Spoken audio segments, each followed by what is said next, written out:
আমাদের এলাকার অনেক হুজুর জর্দা খান, খিতাল লাগি খান। আপনারা ইতা বালা না, ইতা সারি দাও। জর্দা খাওয়া কি জায়েজ? আপনার মতামত কি?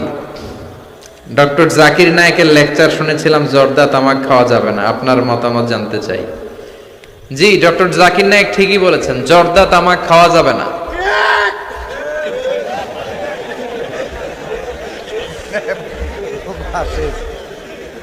জর্দা তামাক খাওয়া যাবে না, কারণ সিগারেট খাওয়া হারাম, তাই না? যদিও অনেকে হারাম বলতে চায় না, মাকরুহে তাহরিমি বলে। মাকরুহে তাহরিমি বললে তো একই কথা, করিবুন ইলাল হারাম, হারামের কাছাকাছি। তো সিগারেটে যেটা পুরে পুরে খায়, আগুন দিয়ে পুরায় খায়, জর্দার মধ্যে ওটা আস্তে আস্তে চাবায় খায়। কথা বলেন। তো সিগারেট যদি হারাম হয়, জর্দা তো আরো আগে হারাম।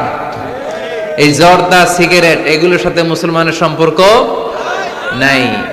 এই সিগারেটের যে ধোঁয়া, এটা জাহান্নামের আলামত। ধোঁয়া পাওয়া যাবে কই?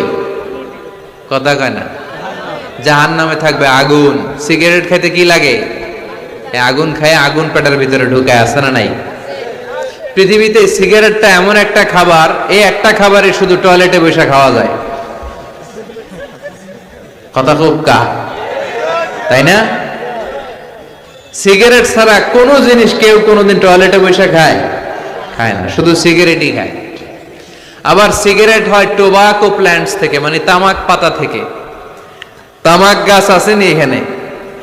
তামাক গাছ যেখানে চাষ করে ওইখানে কোনো বেড়া দেওয়া লাগে না, ওটা ছাগলও খায় না। ছাগলেও খায় না, ছাগলও মুখ দেয় না। তো যেটা ছাগলে খায় না, ওইটা আশরাফুল মাখলুকাত খেতে পারে? কথা বলেন। আচ্ছা, পৃথিবীর এইটাই একমাত্র পণ্য যে পণ্যের গায়ে এই পণ্যের বদনাম আর দুর্নাম লেখা থাকে।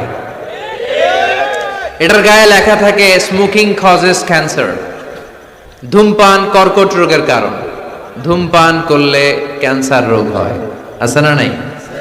আচ্ছা, কোন চকলেটের গায়ে যদি লেখা থাকে এই চকলেট খাওয়া মাত্রই ডায়রিয়া হয়, খাইবেন? কমু তোরটা তুই খা, তোর ডায়রিয়া হোক। কথা বলেন। কেউ খাবো না, কারণ এইটার বদনাম লেখা এটার গায়ে, খামু কেন? কিন্তু সিগারেটের মধ্যে বদনাম লেখা থাকা সত্ত্বেও মানুষ ধোয়া করে খায়, আর জর্দার মধ্যে এটা আস্তা খায়। এই জন্য সিগারেটও খাওয়া যাবে না, জর্দাও খাওয়া যাবে। কোন আলিম যদি খান, এটা ঠিক না। ওই ভাইকে বলবো আপনি ছেড়ে দেন, আস্তে আস্তে অভ্যাস করেন, পারবেন। একবারে ছাড়া যায় না। কথা বলেন। অনেক দিনের অভ্যাস।